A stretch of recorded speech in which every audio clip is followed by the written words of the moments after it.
وَقَطَّعْنَاهُمْ فِي الْأَرْضِ أُمَمًا، اور ہم نے ان کو بانٹ دیا زمین میں کئی گروہوں کے اندر۔ یہ بھی اللہ تعالیٰ کی طرف سے ایک سزا ہوتی ہے کہ آپ کی یونٹی ختم ہو جائے۔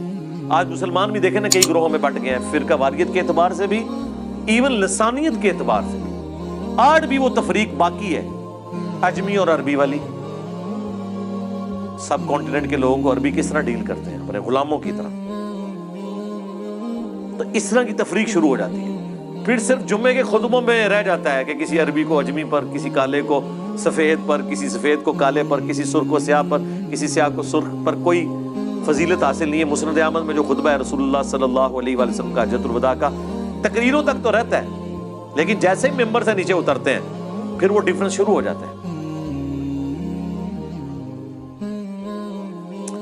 منہم الصالحون، ان میں سے نیک لوگ بھی ہیں، ومنہم دون ذالک، اور کچھ اور طرح کے لوگ بھی ہیں جو برے اعمال کرنے والے ہیں۔ وبلوناہم بالحسنات والسیئات، اور ہم نے انہیں آزمایا نعمتیں دے کر بھی اور تکالیف کے ذریعے بھی، لعلہم یرجعون، تاکہ وہ ہماری طرف پلٹ آئیں۔ یہ اللہ تعالیٰ کا ایک سمجھ لیں ڈیوائن قانون ہے کہ دنیا میں اللہ تعالیٰ بعض اوقات تکلیف اس لیے بھی دیتا ہے کہ شاید اللہ کی طرف لوگ پلٹ آئیں۔ دنیا کی آزمائشیں اللہ کی طرف رجوع لانے کا ذریعہ بن جاتی ہیں۔ انڈیویجول لیول کے اوپر بھی آپ دیکھیں گے کئی لوگ ایسے ہیں، گھر میں جوان موت ہوئی، یا ماں مر گئی یا باپ مر گیا، تو وہ پہلی دفعہ جب دفنانے کے لیے قبرستان جاتے ہیں اور اس منظر کو اپنی آنکھوں سے دیکھتے ہیں تو دل میں رقت پیدا ہوتی ہے، اور وہ کہتے ہیں کہ ٹھیک ہے اب ہم نے اللہ کی طرف آنا ہے۔ یہ دنیا میں تکلیف انسان کو بعض اوقات اس اعتبار سے نعمت بن کے آتی ہے کہ اللہ کی طرف لوگ رجوع لے آئیں۔ تو اللہ تعالیٰ مانتا ہے کہ ہم پھر ان کی اولادوں کو، بنی اسرائیل کی اولاد کو جو چلی وہ ساری نسل تکلیف کے ذریعے آسائشیں دے کے ہر طریقے سے آزماتے رہے تاکہ وہ پلٹ آئیں اللہ کی طرف۔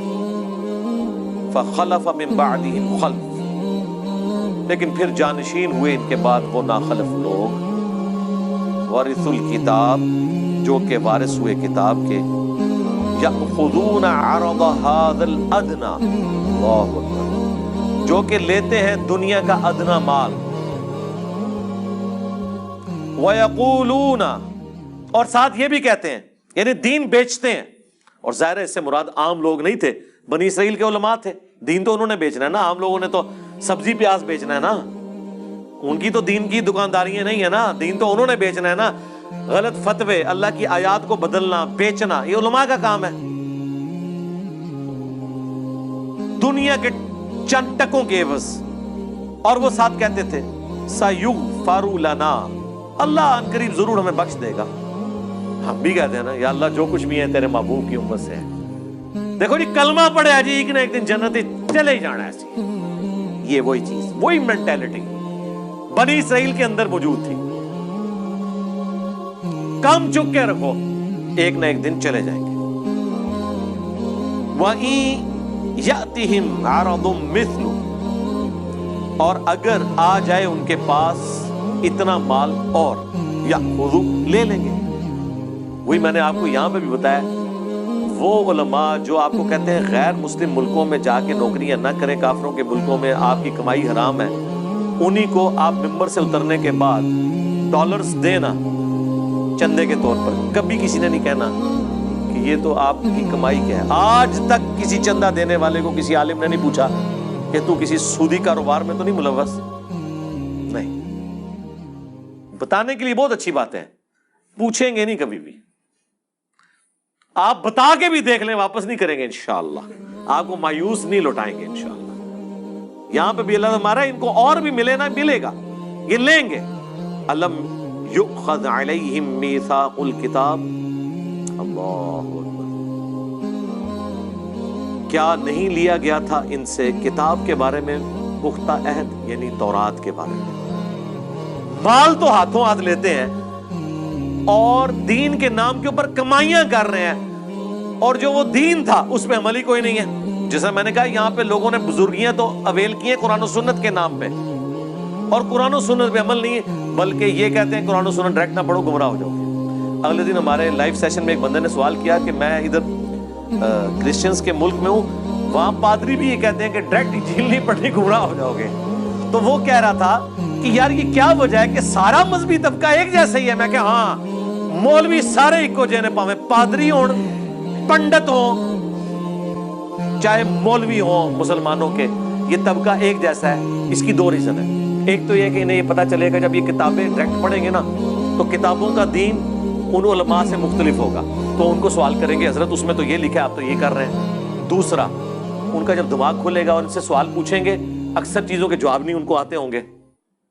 اور تیسرا، جو ان کا اسٹیبلش دین ہے جس کے اوپر وہ کمائیاں کر رہے ہیں، اس کے بالکل اپوزٹ دین قرآن و سنت کے اندر موجود ہے یا ان کتابوں میں۔ آج بھی ایک ان ایمبیگوس سٹیٹمنٹ ایسی نہیں تورات اور انجیل میں جو شرک کی طرف مائل کرتی ہو۔ وہ کتابیں تبدیل ہو کر بھی توحید کے اعتبار سے کامل ہیں، کیونکہ اگر توحید بھی اس میں ختم ہو جاتی پھر یہود و نصارہ کے لیے ہدایت کا کوئی ذریعہ نہ ہوتا۔ آپ کس کتاب سے ان سے بات کرتے؟ قرآن کو تو وہ مانتے ہی نہیں ہیں۔ لیکن آج کئی لوگ مسلمان صرف اس لیے ہوئے ہیں کہ آج کی بھی تورات اور انجیل میں جو توحید ہے نا، اس توحید کو اگر کوئی صحیح معنوں میں لے کے چل رہا ہے تو مسلمان لے کے چل رہے ہیں، اور پریکٹیکلی وہ توحید اسلام میں نظر آتی ہے، ان میں تو نظر ہی نہیں آتی۔ اچھا، سیم وہی جملے بولتے ہیں کہ جی یہ جو آپ سامنے پڑھ رہے ہیں نا، اس کے اندر ایک باطنی معنی بھی ہوتا ہے جو اہل معرفت جانتے ہیں۔ جو اسٹیٹ لکھا ہوا نا بالکل واضح، وہ کہتے ہیں اس کو چھوڑ دیں، آپ اس کے پیچھے جائیں۔ چلو پیچھے جانے سے بھی یہی چیز نکلنی چاہیے نا، دنیا میں تو یہی ہوتا ہے نا کہ آپ پانی کا کنواں کھود رہے ہیں، 100 فٹ کے اوپر جا کے پانی نکلا ہے تو نیچے جا کے یہ تو نہیں ہوگا کہ تیزاب نکل آئے گا۔ آپ پانی کے لیے کنواں کھود رہے ہیں نا، تو نیچے اس سے صاف پانی نکلے گا۔ یہاں کیا کہتے ہیں اور اندر بڑھو، اور اندر بڑھ کے کوئی اور شاہی باہر کاٹ لیتے ہیں۔ وہ اندر نہیں ہوتا، وہ باہر جا رہے ہوتے ہیں اس سے۔ تو اللہ تعالیٰ فرما رہا ہے کہ ان لوگوں سے کتاب کا بھی تو عہد لیا گیا تھا کہ کتاب پہ عمل کرنا ہے۔ اللہ یقول علی اللہ الا الحق، کہ نام منسوب کرنا اللہ کی طرف سوائے اس کے کہ جو حق پر مبنی ہے۔ وَدَرَسُوا مَا فِيهِ، اور پڑھ لیا انہوں نے جو کتاب میں تھا، اس کے باوجود انہوں نے اللہ کی طرف غلط عقیدے منسوب کیے۔ یہاں پہ لوگ اللہ تعالیٰ کے حوالے سے کئی ایک عقیدے ایسے کلیم کر دیتے ہیں کہ ہم انہیں کہتے ہیں یہ کہاں لکھے ہیں، وہ کہتے ہیں جی اللہ چاہے تو ایسے ہو سکتا ہے، اللہ چاہے تو قاسم نانوتوی صاحب مرنے کے 6 سال کے بعد قبر سے نکل کے دیوبند میں 2 مولویوں کی صلح کرا کے واپس جا سکتے ہیں، خواب میں نہیں، بیداری میں۔ ہم کہتے ہیں یہ اللہ کے اوپر جو آپ نے جھوٹ باندھا ہے، یہ قرآن میں کہاں لکھا ہوا ہے؟ قرآن میں تو سورہ یاسین میں، سورہ واقعہ میں اللہ نے فرمایا جو دنیا سے چلا گیا وہ کبھی دنیا میں واپس نہیں آ سکتا۔ حضرت عیسیٰ بھی جو مردے زندہ کرتے تھے وہ دنیا میں واپس نہیں آتے تھے، وہ مردے کے پاس کھڑے ہوتے تھے، بِإِذْنِ اللَّهِ کہتے تھے، وہ کھڑا ہوتا تھا تھوڑی دیر کے لیے، وہ کہتا تھا عیسیٰ اللہ کے پیغمبر ہیں، ان کی اطاعت کرو، ساتھ ہی واپس چلے گئے۔ دنیا میں کوئی واپس نہیں آ سکتا، یہ اللہ کا ڈیفینیٹ قانون ہے، چاہے کوئی بزرگ نہیں، اللہ چاہے، سرکار اللہ کا چاہنا آپ چاہیں گے، یہ وہی چیز ہے۔ لا یقول علی اللہ الا الحق، مت اللہ کے اوپر کوئی بات ایسی منسوب کرو سوائے اس کے کہ جو حق پہ مبنی ہے۔ پڑھ لیے جو کچھ کتاب میں تھا، وَالدَّارُ الْآخِرَةُ خَيْرٌ لِلَّذِينَ يَتَّقُونَ، اور جو آخرت کا گھر ہے وہ تو بہتر ہے ان لوگوں کے لیے جو پرہیزگاری کی روش اختیار کریں۔ افلا تعقلون، کیا تم اتنا بھی نہیں سمجھتے، اتنی عقل بھی نہیں رکھتے؟ یہ کانٹے کی بات ہے، کتاب کو فالو کرنا ہے اور آخرت کے لیے تگ و دو کرنی ہے۔ یعنی پورا دین یہی ہے نا کہ آپ نے اللہ کی وحی کو فالو کر کے آخرت اپنی بنانی ہے۔ پورا دین یہ نٹ شیل کے اندر ہی ہے، دین بیچ کے دنیا نہیں کمانی۔ والذین یمسکون بالکتاب، اور جنہوں نے مضبوطی سے پکڑا ہے کتاب کو، واقاموا الصلاۃ، اور قائم کرتے ہیں نماز، انا لا نضیع اجر المصلحین، ہم کبھی ایسے لوگوں کا اجر ضائع نہیں کریں گے جو اصلاح کرنے والے ہیں، اپنی اصلاح بھی اور دوسروں کی اصلاح بھی، جو نیکوکاری کی روش اختیار کرنے والے ہیں، اللہ تعالیٰ ان کا اجر کبھی ضائع نہیں کرے گا۔ دنیا میں نے اکثر کہا ہے کہ یہ ہو سکتا ہے کہ کسی کی محنت ضائع ہو جائے، لیکن آخرت کے لیے جو آپ نے دنیا میں محنت کی ہے نا، اس کا اجر آپ کو ملنا ہے، کیونکہ دنیا کو اللہ نے آزمائش کے ساتھ جوڑا ہوا ہے۔ محنت کر کے بھی بعض اوقات آپ کا نقصان ہو جائے گا، آخرت کے لیے محنت کر کے نقصان نہیں ہوگا اگر آپ نے صحیح طریقے سے محنت کی ہے، جو کرنے کا حق ہے، صحیح ڈائریکشن میں کی ہے۔ اسی لیے اللہ تعالیٰ کہتا ہے کہ میں اپنے وعدے کے خلاف نہیں کرتا۔ کوئی ذرہ برابر نیکی کرے گا تو وہ بھی دیکھ لے گا، ذرہ برابر گناہ کرے گا تو وہ بھی دیکھ لے گا۔ فَمَن يَعْمَلْ مِثْقَالَ ذَرَّةٍ خَيْرًا يَرَهُ وَمَن يَعْمَلْ مِثْقَالَ ذَرَّةٍ شَرًّا يَرَهُ۔ اب ایک اور بنی اسرائیل کے ساتھ بہت بڑا اللہ نے جو معجزہ کیا، تھریٹ کی انہیں، اللہ اکبر۔ وَإِذْ نَتَقْنَا الْجَبَلَ فَوْقَهُمْ، اور یاد کرو وہ وقت جب ہم نے اٹھا لیا تھا تم پر پہاڑ، كَأَنَّهُ ظُلَّةٌ، یہاں تک کہ وہ سائبان بن گیا، وَظَنُّوا أَنَّهُ وَاقِعٌ بِهِمْ، اور وہ گمان کرنا شروع ہو گئے کہ قریب ہے کہ یہ پہاڑ ہم پہ گر پڑے۔ اللہ تعالیٰ نے کوہ طور پہاڑ کو بلند کر کے بادل کی شکل میں 6 لاکھ بنی اسرائیل کے اوپر کروڑوں ٹن کا پہاڑ ہے، یہ دھمکی لگائی جا رہی ہے پکڑو تورات کو، ادروائز ڈگیا جو توڑے ہوتے، اتنی وڈنی تھریٹ۔ خذوا ما آتیناکم بقوہ، پکڑو اس کو جو ہم نے تمہیں عطا کیا ہے پوری قوت کے ساتھ۔ قوت کے ساتھ یہ نہیں ہے کہ مطلب وہ گر نہ جائے، مراد یہ ہے کہ اس کے ایسن کو فالو کرو، اس کی روح کو فالو کرو۔ وَاذْكُرُوا مَا فِيهِ، اللہ اکبر، اور یاد کرو جو کچھ اس کے اندر ہے اسے فالو کرو، لَعَلَّكُمْ تَتَّقُونَ، تاکہ تم پرہیزگار بن سکو، ڈر جاؤ۔ تو یہ بنی اسرائیل سے اللہ تعالیٰ نے عہد لیا تھا۔ ظاہر اس وقت تو سب نے کہا کہ بالکل ہی اللہ جو تسی کہو گے ہوئے گا، جناب پہاڑ سر دے ہوتے ہوئے، سر کے اوپر پہاڑ سائبان اور بادل کی شکل میں ہو، اور تھریٹ ہو کہ یا تو تورات کو پکڑو، ادروائز یہ موت کا پروانہ آیا تمہارے اوپر۔ اتنا بڑا معجزہ دیکھ کے بھی، لیکن بس اس وقت تو انہوں نے عہد کیا، لیکن بعد میں اکثریت نے بھلا دیا۔ اب اللہ تعالیٰ اس عہد الست کا ذکر فرمانے جا رہا ہے جو انسانوں سے اللہ تعالیٰ نے اس وقت لیا تھا جب پیدا فرما کے روحوں کو ڈورمنٹ پوزیشن میں کر دیا تھا، جو ہماری پہلی موت تھی۔ پھر دنیا میں جب ہم پیدا ہوئے، یہ ہماری پہلی زندگی، اور دنیا میں جو ہمیں موت آئے گی یہ دوسری موت ہے، اور آخرت میں جو زندگی ملے گی وہ دوسری زندگی ہوگی، جو سورۃ البقرہ میں سورہ المؤمن، جسے سورہ غافر بھی کہتے ہیں، 2 زندگی اور 2 موتوں کا ذکر ہے، وہ یہ ہے۔ تو اللہ تعالیٰ نے انسانوں کی روحوں سے عہد لیا تھا، وَإِذْ أَخَذَ رَبُّكَ، اور اے محبوب یاد کرو وہ وقت، یہ پوری انسانیت کو کہا جا رہا ہے آپ علیہ السلام کے ذریعے سے، مِن بنی آدم مِن ظُہُورِهِمْ، جب نکالا آپ کے رب نے بنی آدم کو ان کی پشتوں سے، اللہ تعالیٰ نے جو انسانیت کی نسل کے چلنے کا ذریعہ بنایا، ذریتہم، ان کی اولاد کو، واشہدہم علی انفسہم، اور گواہ بنا دیا خود ان کو اپنے نفسوں کے اوپر۔ ہماری انسٹنکٹ کے اندر توحید موجود ہے، جب تک کوئی کسی کا عقیدہ خراب نہ کرے، ایک خدا کا کانسیپٹ سب کے اندر موجود ہے۔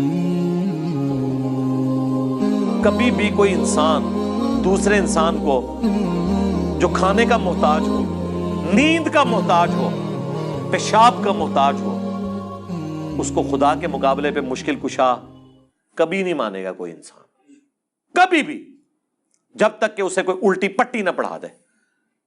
اپنی انسٹنکٹ میں ہر انسان توحید کے اوپر ہوتا ہے، جو بخاری میں حدیث ہے کہ انسان فطرت میں پیدا ہوتا ہے، اس کے ماں باپ اسے یہودی، نصرانی یا مجوسی بنا دیتے ہیں، انسان پیدا فطرت کے اوپر ہوتا ہے۔ اور اس کو آپ ایکسٹراپولیٹ کر لیں آج کل کے دور میں کہ انسان پیدا تو مسلمان ہوتا ہے، اس کے ماں باپ، اس سے بھی بڑھ کے اس کے محلے کی مسجد، اسے بریلوی، دیوبندی، اہل حدیث اور شیعہ بنا دیتی ہے۔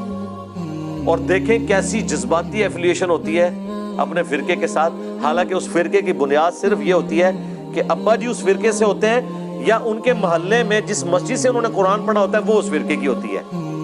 تحقیق کسی نے نہیں کی ہوئی ہوتی، اور کانفیڈنس آسمانوں پہ ہوتا ہے اپنے فرقے کی جیت کے لیے۔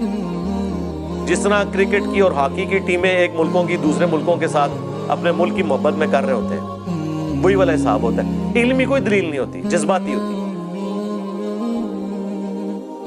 تو اللہ تعالیٰ فرما رہا ہے کہ بنی آدم یعنی آدم علیہ السلام کو اللہ تعالیٰ نے جب ان کا سلسلہ شروع کیا ان کی اولاد کا، تو ان کی جانوں کے اوپر وہ خود گواہ ہوئے اس بات کہ اللہ تعالیٰ نے ان سے یہ عہد لیا تھا۔ عہد الست کہا جاتا ہے اردو میں، یہ بڑا ایک مشہور یعنی ایک ٹرمنالوجی کے طور پر آتی ہے بات، وہ یہی سورۃ الاعراف کی آیت نمبر 172 ہے۔ الست بربکم، کیا میں تمہارا رب نہیں ہوں؟ قالوا بلا، سب نے کہا تھا یا اللہ ایسا ہی ہے، کیوں نہیں؟ شہیدنا، ہم نے گواہی دی، ان تقولوا یوم القیامت انا کنا عن ھذا غافلین، اللہ تعالیٰ فرماتا ہے کہ یہ ہم نے عہد تم سے اس لیے لیا تاکہ قیامت کے دن تم یہ نہ کہنا شروع کر دو کہ اللہ ہم تو دنیا میں غافل تھے، ہمیں تو پتہ ہی کچھ نہیں تھا۔ یعنی اگر کسی کے پاس کسی نبی کی دعوت نہیں بھی پہنچی ہوئی، جو اللہ نے اسے اخلاقی حص دی ہے اس کی وجہ سے ہی وہ اکاؤنٹیبل ہے۔ یہ تو اللہ کی رحمت ہے نا کہ اللہ کہتا ہے وما کننا معذبین حتی نبعث رسولا، ہم کسی قوم کو عذاب نہیں دیتے جب تک کہ اس میں رسول مبعوث نہ کر لیں۔ اللہ اس کا پابند نہیں ہے، اللہ تعالیٰ رسول بھیجے بغیر بھی انسان کا حساب و کتاب کر سکتا ہے اس اخلاقی حص کی وجہ سے جو اللہ نے انسان میں رکھ دی ہے۔ دنیا کا کوئی انسان جسے کسی نبی کا تعارف نہ بھی ہو، وہ اپنی انسٹنکٹ میں جھوٹ بولنے کو برا، سچ بولنے کو اچھا سمجھتا ہے، کسی کو دھوکہ دینے کو برا، کسی کے ساتھ نیکی کرنے کو اچھا سمجھتا ہے۔ یہ ہماری جبلت کے اندر ہے، اور یہ وہی عہد الست کی برکت ہے جو اللہ نے ہماری روحوں میں اپنا تعارف رکھ دیا ہوا ہے۔ ہمیں یہ یاد نہیں ہے، لیکن جب انسان کے سامنے حق بات آتی ہے اور اس کا دل گواہی دیتا ہے تو وہ سارا بھولا ہوا سبق انسان کو یاد آ جاتا ہے جو ہماری انسٹنکٹ میں اللہ نے رکھ دی ہے، وہ عہد الست یہی ہے۔ تو اللہ تعالیٰ ہمارا یہ اس لیے ہم نے رکھا کہ کوئی قیامت کے دن یہ بہانہ نہ کرے کہ ہمیں تو پتہ ہی نہیں چلا۔ او تقولوا، اب یہ ہمارا ذکر ہونے لگا ہے اس اعتبار سے کہ لوگ یہی کہہ رہے ہیں، یا تم یہ نہ کہو انما اشرک آباؤنا من قبل، کہ شرک تو ہمارے آباء و اجداد کیا کرتے تھے، وَكُنَّا ذُرِّيَّةً مِّن بَعْدِهِمْ، تو ہم بھی تو انہی کی اولاد تھے، ہم نے اسی طریقے پہ چلنا تھا، ہمارا کیا قصور کہ ہم کافروں کے گھر پیدا ہوئے۔ ایک سے لوگ پوچھ رہے ہوتے ہیں نا جی ان کا کیا قصور ہے جو ہندوؤں کے گھر پیدا ہوئے؟ ہم کہتے ہیں ان کا کیا قصور ہے جو مسلمانوں کے گھر پیدا ہوئے اور پوری زندگی قرآن ترجمے سے پڑھ کے اپنی توحید ٹھیک نہیں کر سکے۔ آپ کو ہندوؤں پہ ترس آ رہا ہے، مجھے تو مسلمانوں پہ ترس آ رہا ہے جو دریا کے کنارے پیاسے مر گئے ہیں۔ چلے کوئی ریگستان میں پیاسا مر جائے اس میں ترس نہیں آتا اتنا جتنا اس شخص پہ جو دریا کے کنارے پیاسا مر جائے اور وہ پانی نہ پی سکے۔ اپنی فکر کرو کہ ہمارے آباء و اجداد ہی شرک کیا کرتے تھے، ہم بھی تو ان کی اولاد ہیں۔ افتہلکنا بما فعل المبطلون، تو کیا تو ہمیں ہلاک کرتا ہے اس شرک کے سبب جو کیا تھا ان باطل پرستوں نے؟ یعنی کہیں ایسا نہ ہو قیامت کے دن تم یہ کہو کہ ہم بریلوی اس لیے تھے کہ ہمارے ماں باپ بریلوی تھے، ہم دیوبندی اس لیے تھے کہ ماں باپ دیوبندی تھے، ہم اہل حدیث شیعہ یہودی نصرانی ہندو ساروں کو شامل کر رہا ہوں، اس وقت تو پوری انسانیت کی بات ہو رہی ہے نا، کیونکہ عہد الست کی بات صرف اس لیے تھے کہ ہمارے آباء و اجداد یہ کرتے تھے۔ اللہ تعالیٰ اس روش کو پسند نہیں فرماتا،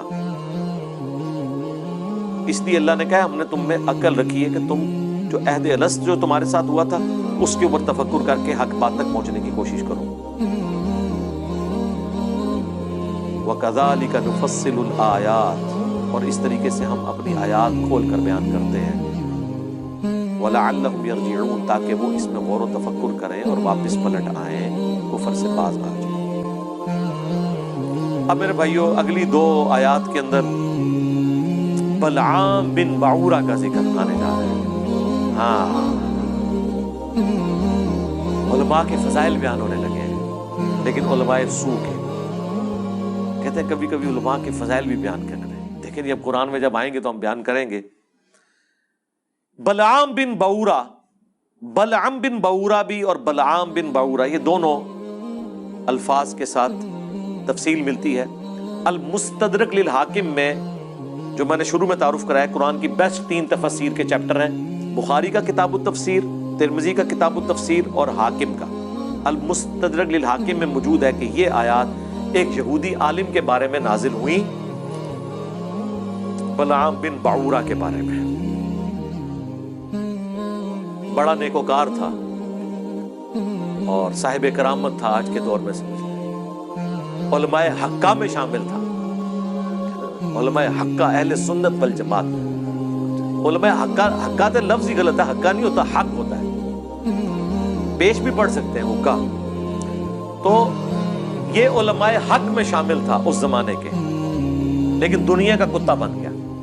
اللہ نے پھر اس عالم کی مثال کتے کی مثال سے بیان کی کہ جیسے کتے کے اوپر کوئی بوجھ ڈالیں تب بھی وہ ہانپتا ہے، نہ ڈالیں تب بھی وہ ہانپتا ہے. اس کی عادت ہے، ہر وقت اس کی راڑ ٹپکتی رہتی ہے، وہ زبان باہر نکال کے رکھتا ہے. وہ دنیا کا کتا بن گیا عالم.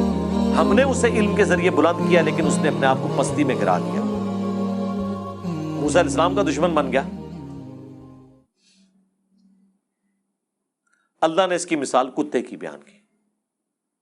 اور نبی علیہ السلام کی حدیث ہے ابو داؤد میں، ترمذی میں، کہ میری امت میں ایسے گروہ پیدا ہوں گے جن میں بدعات ایسے سرایت کر جائیں گی جیسے ہلکا کتا کسی کو کاٹ جائے، اس کے ایک ایک ریشے میں اس کا حلق پہنچ جاتا ہے. تو نبی صلی اللہ علیہ وآلہ وسلم نے اس امت میں ایسے فرقوں کا ذکر کیا جن کی ایک ایک رگ و ریشے میں بدعت گھس جائے گی، جیسے کتے کے کاٹنے سے حلق ٹوٹ جاتا ہے. کتے کے کاٹنے کا کوئی علاج نہیں ہے. وہ ویکسین بھی اس وقت تک ہے جب تک کہ وہ وائرس ریڑھ کی ہڈی تک نہ پہنچے، ادروائز لا علاج ہے آج کے دن تک. تو اس پہ ہم نے عرض کیا تھا کہ وہ کون سا کتا ہے جو کسی کو کاٹ جائے اور اس کے اندر بدعات راسخ ہو جاتی ہیں.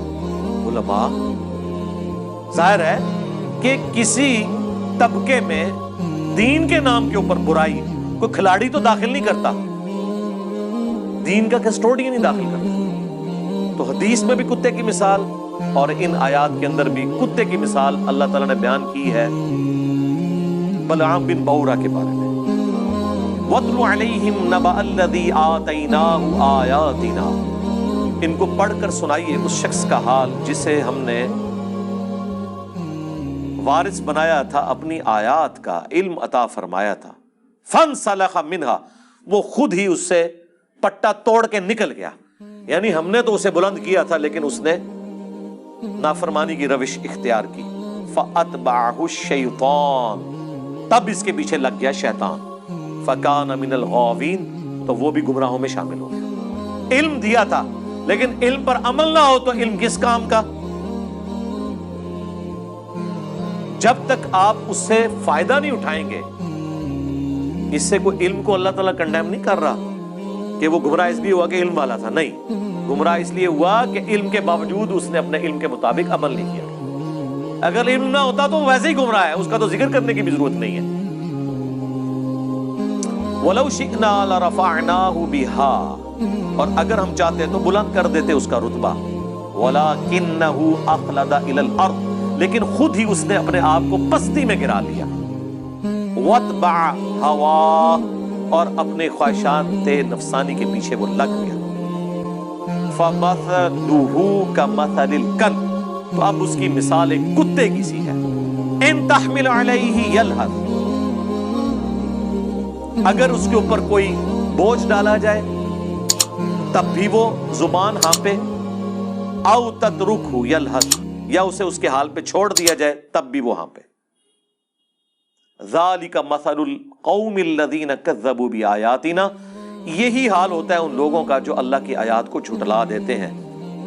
فقصص القصص لعلہم یتفکرون، تو اے نبی علیہ السلام انہیں یہ بات، یہ قصہ بیان کریں، شاید وہ غور و تفکر کریں، پلٹ آئیں اللہ کی طرف. ساء مثلا للقوم الذین کذبوا بآیاتنا، کیا ہی بری مثال ہے ان لوگوں کی جو ہماری آیات کو جھٹلاتے ہیں. وَأَنفُسَهُمْ كَانُوا يَظْلِمُونَ، اور وہ اپنی ہی جانوں پر ظلم کرنے والے ہوتے ہیں. مَن يَهْدِ اللَّهُ فَهُوَ الْمُهْتَدِي، جسے اللہ ہدایت بخشے وہی ہدایت پہ ہوتا ہے. وَمَن يُضْلِلْ، اور جسے وہ گمراہ کر دے، فَأُولَٰئِكَ هُمُ الْخَاسِرُونَ، تو پھر ایسے ہی لوگ ہیں جو خسارہ پانے والے ہیں. اللہم اہدنا فیمن ہدیت، اللہم اہدنا الصراط المستقیم، صراط الذین انعمت علیہم غیر المغضوب علیہم ولا الضالین، آمین. یہاں پہ یہ قصہ بلعام بن بعورہ کا مکمل ہوا. میں نے اس کے اوپر بڑی تفصیلی ایک ویڈیو بھی ریکارڈ کروا دی تھی، وہ آپ دیکھ لیں. ایک کتے کی مثال علماء سو کے لیے آئی ہے اور دوسری گدھے کی مثال. قرآن میں آپ دیکھیں یہ دونوں مثالیں علماء کے لیے آئی ہیں جو علم کے باوجود اس پہ عمل نہیں کرتے. اللہ کا ان پہ کتنا غصہ ہے، عام بندے پہ اتنا غصہ نہیں ہے. گدھے کی مثال قرآن میں آئی سورۃ الجمعہ میں. علماء یہود کو اللہ نے کہا یہ گدھے کی مثال ہے، جیسا کہ گدھے کے اوپر کتابیں لاد دی جائیں. اللہ نے کہا کہ کتابیں لادی ہو نا گدھے پہ، اس کی مثال ہے علماء یہود. کیوں؟ گدھے پہ کتاب لاد دیں تو وہ اس کا بوجھ تو اٹھا لیتا ہے، اس کو پڑھ کے استفادہ نہیں کر سکتا. تو وہ علماء جو علم سے استفادہ نہ کریں وہ گدھے کی مثال ہے. وہ لوگ جو علم سے استفادہ کر لیں، چاہے وہ ڈگری والے عالم ہوں یا بغیر ڈگری والے، ان کے بارے میں تو اللہ نے قرآن میں فرمایا انما یخشی اللہ من عبادہ العلماء، اللہ کی خشیت اور معرفت صرف ہے ہی اہل علم کو. ان کے بارے میں تو اللہ تعالیٰ نے فرمایا قل هل يستوي الذين يعلمون والذين لا يعلمون انما يتذكر اولو الالباب. اے نبی تم فرماؤ بھلا علم والے اور بغیر علم والے برابر ہو سکتے؟ نصیحت تو نہیں حاصل کرتے مگر عقل والے. ان کی تو تعریفیں اللہ نے کی ہیں، لیکن ان کو گدھا کہا کیونکہ گدھا استفادہ نہیں کر سکتا. لہٰذا وہ علماء جن کے شوکیسوں میں کتابیں رکھی ہوئی ہیں استفادہ نہیں کرتے تو وہ گدھے کی مثال ہے. علماء یہود کو پتا تھا کہ یہ وہی آخری پیغمبر ہیں، نبی امی. ان کی کتابوں میں پروفیسیز موجود تھی لیکن انہوں نے نبی الاسلام کو نہیں پہچانا. آج بھی وہ علماء جو قرآن و سنت کو اپنے شوکیسوں میں سجاتے ہیں اور روب ڈالتے ہیں وہ لمبی لمبی کتابیں درسی نکال کے، عمل کوئی نہیں کر رہے، وہ گدھے کی مثال ہے. اور جو اللہ کے نبی کی بات پہنچاتا ہے بھولی بالی امت تک، اسے کہتے ہیں وہ جی گدھے پہ بھی کتابیں لا دی جائیں تو وہ کوئی عالم نہیں بن جاتا. انجینئر صاحب کتابیں رکھ کے تو کوئی عالم نہیں بنتا. سرکار یہ تو آپ کی مثال ہے. انجینئر صاحب تو کھول کھول کے اس میں سے بتا رہے ہیں جو استفادہ نہ کرے وہ گدھا ہوتا ہے، جو استفادہ کر لے اس کی تو تعریف ہے. اور حدیث میں صحیح بخاری مسلم میں آیا کہ نبی الاسلام نے فرمایا میں نے اپنی امت کے ان علماء واعظین کو کولو کے گدھے کی طرح اپنی انتڑیوں کے گرد چکر کاٹتے ہوئے جہنم کی آگ میں دیکھا ہے. جیسے کولو کا بیل ہوتا ہے نا، گدھا بھی یوز ہوتا تھا، وہ گندم کے سٹے میں سے دانے کو الگ کرنے کے لیے وہ چلایا جاتا تھا اپنی انتڑیوں کے گرد. اللہ کرے، کیونکہ وہ کچھ کہا کرتے تھے جس پہ وہ خود عمل نہیں کرتے تھے. اور پریکٹیکلی علماء سو کا یہی حال ہے کہ وہ یہی کچھ کرتے ہیں. سارے کا سارا فتنہ علماء سو کا ہے. علماء سو کا فتنہ اتنا بڑا ہے کہ وقت کا پیغمبر بھی ہونا یہ اسے بھی کامیاب نہیں ہونے دیتے، آخری درجے تک کوشش کرتے ہیں. عیسیٰ ابن مریم کے مقابلے کے اوپر کون کھڑا ہوا تھا؟ یہودی علماء. کوئی ان کے زمانے کا کوئی پلیئر تو کھڑا نہیں ہو گیا تھا، کوئی کشتی کرنے والا پہلوان تو نہیں آ گیا تھا. علماء آگے تھے کہ اسے یروشلم میں ہم نے نہیں بات کرنے دی، کیونکہ وہ یروشلم میں کھڑے ہو کے ان کی حرام خوریوں کو ہائی لائٹ کرتے تھے اور کہتے تھے کہ تم نے کتابوں کا راستہ چھوڑ دیا. وہی ہمارے والی بات جو ہم کہتے ہیں کتابوں کا دین اور بابوں کا اور. اب 25 سال کا ایک نوجوان جس کی داڑھی بھی مشکل سے نکلی ہوئی ہے، جب 80-90 سال کے بابوں کو آگے کہے گا کہ حرام خورو چھوڑو، تو کہیں گے یار تجھے تمیز نہیں علماء سے بات کرنے کی. انہوں نے فتوے جاری کیے عیسیٰ ابن مریم کے، وہ تو اللہ نے انہیں زندہ اٹھا لیا آسمانوں پہ بچا کے، ادروائز مولویوں نے اپنا کام ڈال دیا تھا۔ تو جب انبیاء ان مولویوں کے شر سے محفوظ نہیں رہتے جب تک کہ اللہ تعالیٰ انہیں بچا نہ لے، سرکار تسی میں تے شے ہی کوئی نہیں سوائے اس کے کہ آپ ان کی ڈاکٹرن ان کے اوپر الٹ دیں، جو اللہ کے فضل سے اس پلیٹ فارم سے ہو گیا۔ بس اب آپ ان کی چیخیں سنیں، اللہ کے نبی کا جھنڈا انشاءاللہ بلند ہوگا انشاءاللہ تعالی۔ اللہ تعالیٰ سے دعا ہے کہ جو حق بات میں نے کہی اللہ تعالیٰ ہمارے دلوں میں راسخ فرمائے، اگر جس بات میں میرے منہ سے کوئی غلط بات نکل گئی اللہ تعالیٰ ہمارے دلوں سے محو کر دے، ہمیں معاف کر دے، دھو ڈالے ہماری خطاؤں کو، ہمیں کتاب و سنت کی تعلیمات پر عمل کر کے دوسرے بھائیوں تک پہنچانے کی توفیق عطا فرمائے۔ سبحانک اللہم و بحمدک، اشہد ان لا الہ الا انت، استغفرک و اتوب الیک، وما علینا الا البلاغ المبین۔ جزاکم اللہ خیرا۔